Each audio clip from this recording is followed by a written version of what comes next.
Apa kabar Konco Web TV? Jumpa perdana bersama kita dalam Warta Media hari ini.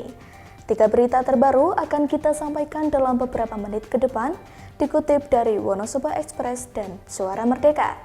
Jangan lupa subscribe official Wonosobo TV.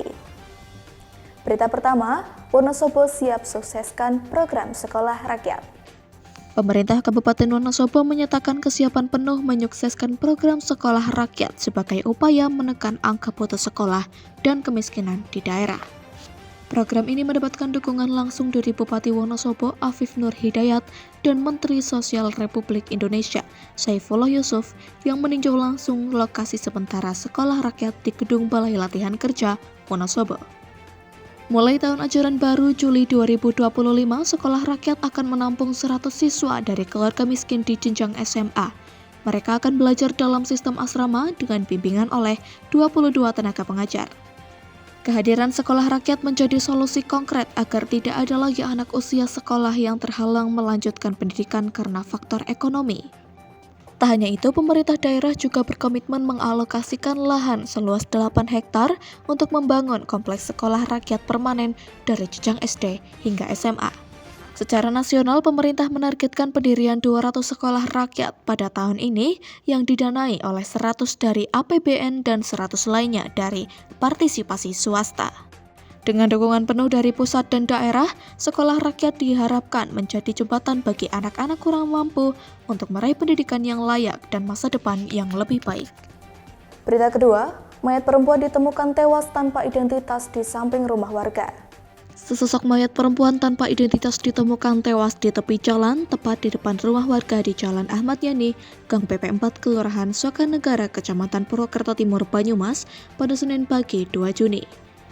Mayat pertama kali ditemukan oleh Pujiono, warga setempat, sekitar jam 5:30 pagi. Saat hendak membuka gerbang rumah, ia melihat seorang tergeletak di pinggir jalan, menempel pada bangunan rumahnya. Korban saat itu mengenakan helm dan jaket hitam.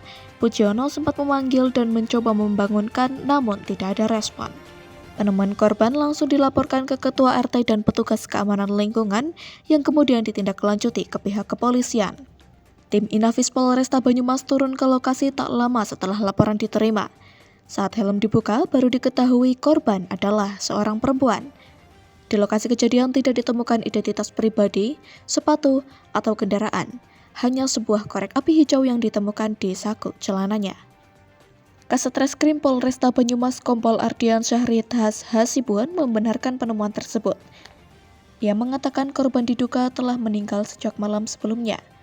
Jenazah sudah dibawa ke RSUD Margono untuk dilakukan visum.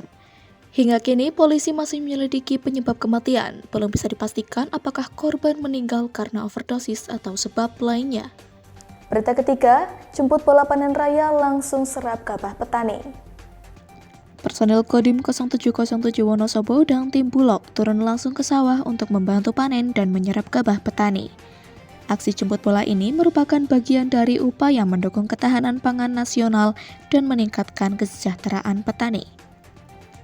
Batik Komsas Kodim 0707 Wonosobo Serma Anton menjelaskan bahwa kehadiran TNI bertujuan membantu pemerintah memastikan ketahanan pangan dan kesejahteraan petani dengan mengawal pembelian gabah langsung dari petani oleh Bulog. Tak hanya itu, kegiatan ini dilakukan untuk memberikan sinergi nyata dalam menjaga stabilitas pasokan pangan.